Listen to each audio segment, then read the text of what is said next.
بسم اللہ الرحمن الرحیم نحمدہ ونصلی ونسلم علی رسولہ الکریم اما بعد۔ سامعین ذی وقار، بہت سے لوگوں کو یہ کہتے ہوئے سنا ہے کہ فلمیں اور ڈرامے ہم تو اس لیے دیکھتے ہیں کہ ان سے بہت ساری چیزیں ہمیں سیکھنے کو ملتی ہیں، بہت ساری نفع ہمیں جو ہے وہ اس سے حاصل ہوتا ہے۔ تو آیا کیا صرف اس بنیاد پر کہ فلمیں ڈرامے دیکھنے سے مخصوص قسم کے کچھ فوائد حاصل ہوتے ہیں تو اس بنیاد پر ان کا دیکھنا کیسا ہے؟ ناظرین کرام، یہ بات ذہن نشین فرمائیں کہ شریعت اسلامیہ نے کسی چیز کے جائز اور ناجائز ہونے کے لیے دلیل یا مدار اس بات کو قرار نہیں دیا کہ کون سی چیز نقصان دہ ہے اور کون سی چیز نفع بخش ہے۔ ایسا ہو سکتا ہے کہ بظاہر کوئی چیز انسان کے لیے نقصان دہ ہے لیکن ضروری نہیں کہ وہ شرعاً ناجائز ہو۔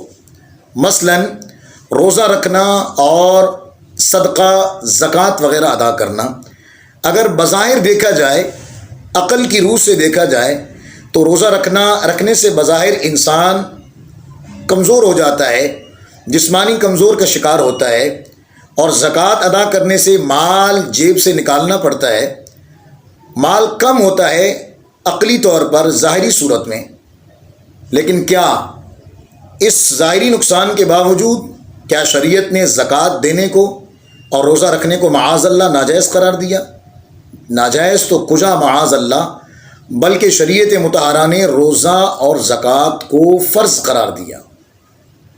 تو پتہ چلا بظاہر اگر کوئی چیز نقصان دہ ہے ضروری نہیں کہ وہ شرعاً ناجائز ہو۔ بالکل اسی طرح اگر کوئی چیز نفع بخش ہے، بہت ساری اس کی منفعتیں اپنی جگہ موجود ہیں، وہ جائز ہو جائیں یہ ضروری نہیں۔ مثال کے طور پر جوا کھیلنا، شراب پینا، اس کے بہت سارے ظاہری فوائد بھی ہیں۔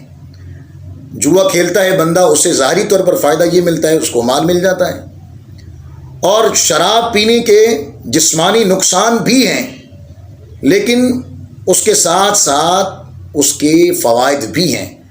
جی ہاں ناظرین، یہ میں نہیں کہہ رہا بلکہ اللہ تعالیٰ نے قرآن پاک میں ارشاد فرمایا، وَيَسْأَلُونَكَ عَنِ الْخَمْرِ وَالْمَيْسِرِ، اے محبوب صلی اللہ تعالیٰ علیہ وسلم، یہ آپ سے جوا اور شراب کے بارے میں سوال کرتے ہیں۔ قُلْ فِيهِمَا إِثْمٌ كَبِيرٌ، آپ فرما دیجئے کہ اس میں بہت بڑا گناہ ہے، اور آگے فرمایا وَمَنَافِعُ لِلنَّاسِ، لیکن ان میں لوگوں کا نفع بھی ہے۔ تو دیکھیں ناظرین، بظاہر ان چیزوں میں نفع بھی ہے، تو کیا ان چیزوں کو شریعت نے جائز قرار دیا؟ نہیں، بلکہ اللہ تعالیٰ نے فرمایا انما الخمر والمیسر والانصاب والازلام رجس من عمل الشیطان فاجتنبوہ، فرمایا جوا، شراب، پانسے کے تیر، یہ سب کے سب ناپاک ہیں، پلید ہیں، شیطانی عمل ہیں، اور ان سے ضرور بھی ضرور بچو۔ تو ناظرین، بلا تمثیل و بلا تشبیہ اسی طرح فلمیں اور ڈرامے، ان سے اگر کوئی یہ کہتا ہے کہ ہمیں منفعت حاصل ہوتی ہے، فائدہ حاصل ہوتا ہے، لہٰذا اس لیے ہم دیکھتے ہیں، تو فقط منفعت کی بنیاد پر جس طرح شراب اور خمر اور اسی طرح جو جوا ہے وہ ناجائز ہی ہے، بالکل اسی طرح اگر فلموں اور ڈراموں سے کوئی آپ کو منفعت، کوئی فائدہ، کوئی نصیحت ملتی ہے، وہ بھی اسی طرح دیکھنا ہی ناجائز ہے جس طرح شراب اور یہ دیگر جو ناجائز امور ہیں ان کا کرنا ناجائز ہے، اگرچہ بظاہر فائدہ مند ہیں۔ تو ناظرین، اس بات کو بنیاد بنا کر فلمیں، ڈرامے وغیرہ دیکھنے کی صورت نہیں نکالی جا سکتی۔ اللہ کریم ہم سب کو توفیق عمل عطا فرمائے۔